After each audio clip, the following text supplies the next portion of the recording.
Oke, puji syukur atas kehadiran Allah Subhanahu wa taala karena atas izinnya saya bisa menyelesaikan tugas yang diberikan kepada saya. Pertama-tama perkenalkan, nama saya Ferdianto De Yusuf dengan NIM 9414220007 dari kelas C Ilmu Ekonomi dengan mata kuliah Ekonomi Keuangan dan Perbankan. Oke, baik, saya akan membacakan materi mengenai pasar modal. Oke, yang pertama adalah konsep awal pasar modal.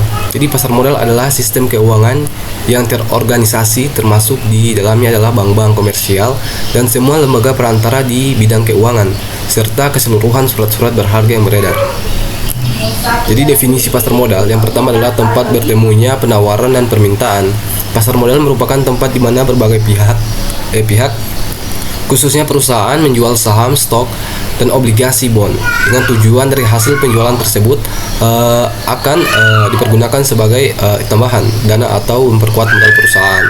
Yang kedua adalah sumber pembiayaan jangka panjang. Pasar modal menyediakan fasilitas pendanaan jangka panjang bagi perusahaan-perusahaan melalui penerbitan saham atau obligasi. Yang ketiga adalah tempat investasi. Pasar modal juga menjadi tempat bagi investor untuk berinvestasi dalam instrumen keuangan seperti saham, obligasi, reksadana, dan lain-lain.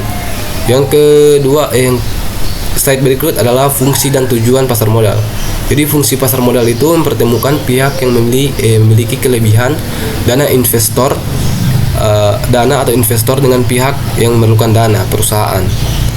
Nah, memberikan likuiditas, fasilitas dan mekanisme untuk memperdagangkan instrumen keuangan.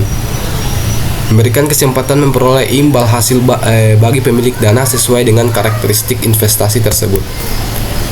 Tujuan pasar modal adalah memobilisasi dana masyarakat untuk disalurkan ke sektor-sektor produktif, memberikan kesempatan bagi perusahaan untuk meningkatkan modal dan likuiditas, memberikan kesempatan investasi dengan berbagai pilihan atau tingkat risiko yang sesuai dengan preferensi investor. Kemudian kita masuk ke instrumen pasar modal. Instrumen pasar modal ini terbagi atas 4, yaitu saham, obligasi, reksadana, dan derivatif.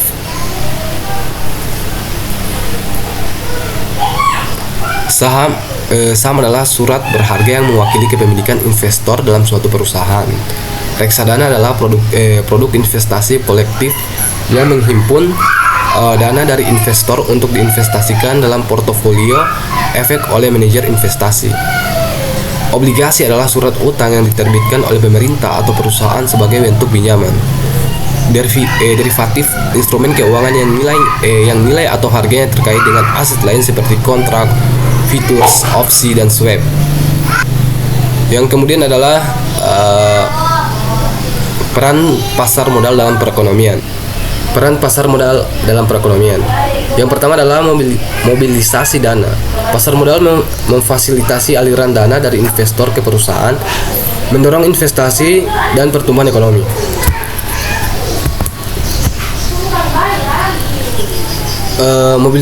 Mobilisasi dana, alokasi sumber daya, dan menciptakan lapangan kerja dalam konsep-konsep penting dalam ekonomi yang saling terkait dan berperan dalam pertumbuhan ekonomi suatu negara.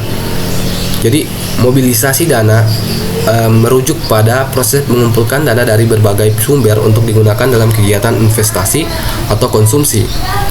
Ini melibatkan pergerakan dana dari penyimpanan atau investor ke sektor-sektor yang membutuhkan modal untuk membiayai proyek-proyek inisiatif ekonomi. Contohnya termasuk pengumpulan dana oleh bank dalam bentuk simpanan dan penerbitan obligasi atau saham oleh perusahaan. Yang kedua adalah alokasi daya. Pasar modal membantu mengalokasikan sumber daya ke sektor-sektor yang paling produktif untuk menguntungkan. Jadi alokasi sumber daya berkaitan dengan cara di mana dana yang terkumpul didistribusikan dan dialokasikan di antara berbagai sektor ekonomi dan proyek-proyek tertentu. Tujuannya adalah untuk memastikan bahwa sumber daya yang terbatas digunakan secara efisien untuk mencapai hasil terbaik. Keputusan tentang alokasi sumber daya melibatkan pertimbangan terhadap biaya dan manfaat berbagai pilihan investasi atau konsumsi. Yang ketiga adalah penciptaan lapangan kerja. Kegiatan di pasar modal menciptakan lapangan kerja baru seperti broker, analis, manajer investasi dan lainnya. Penciptaan lapangan kerja merupakan hasil dari investasi dan pertumbuhan ekonomi yang berkelanjutan ketika dana dialokasikan untuk proyek-proyek ekonomi yang produktif. Ini menciptakan permintaan untuk tenaga kerja yang pada gilirannya membuka peluang kerja bagi individu. Penciptaan lapangan kerja adalah pentingnya untuk mengurangi tingkat pengangguran, meningkatkan pendapatan masyarakat, dan meningkatkan kesejahteraan ekonomi secara keseluruhan. Ketiga konsep ini saling terkait dan mendukung pertumbuhan ekonomi yang sehat. Mobilisasi dana yang efisien dan alokasi sumber daya yang tepat dapat mendukung penciptaan lapangan kerja yang berkelanjutan. Sementara penciptaan lapangan kerja yang kuat dapat meningkatkan pendapatan konsumsi yang pada gilirannya memperkuat mobilisasi dana dan alokasi sumber daya yang lebih lanjut. Kemudian kita ke sejarah perkembangan pasar modal Indonesia. Awal mula, pasar modal Indonesia pertama kali didirikan pada tahun 1912 di Batavia, yang disebut sekarang itu Jakarta, oleh pemerintah Hindia Belanda. Kemudian periode kemerdekaan. Selama masa perjuangan kemerdekaan, kegiatan pasar modal sempat terhenti, namun kemudian dimulai kembali pada tahun 1977. Perkembangan pesat sejak deregulasi di bidang pasar modal pada tahun 1988, pasar modal di Indonesia mengalami perkembangan yang sangat pesat. Kemudian kita ke pelaku dan struktur pasar modal Indonesia. Yang pertama itu ada bursa efek, tempat bertemunya pembeli dan penjual efek. Kemudian otoritas jasa keuangan atau OJK, lembaga pengawas dan pembinaan pasar modal. Yang ketiga adalah perusahaan tercatat, perusahaan yang menerbitkan efek yang diperdagangkan di bursa. Kemudian ada investor, pihak yang melakukan investasi di pasar modal.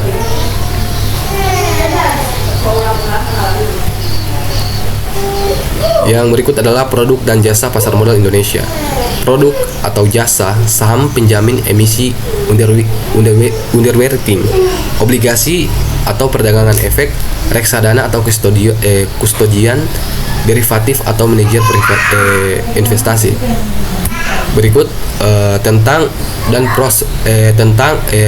dan prospek pasar modal Indonesia. Tantangan meningkatkan literasi dan inklusi keuangan masyarakat, memperkuat tata kelola dan pengawasan pasar modal, mendorong inovasi produk dan jasa keuangan yang sesuai dengan kebutuhan. Prospek, pasar modal Indonesia memiliki potensi besar untuk tumbuh seiring dengan perkembangan ekonomi dan pertumbuhan kelas menengah. Digitalisasi dan inovasi teknologi keuangan akan semakin memperluas akses dan menjangkau lebih banyak investor. Regulasi yang kondusif akan mendorong pengembangan pasar modal yang sehat dan dinamis. Oke, sekian pemaparan materi dari saya. Jika ada kesalahan dalam tutur kata, mohon maaf. Billahi taufiq wal hidayah. Wassalamualaikum warahmatullahi wabarakatuh.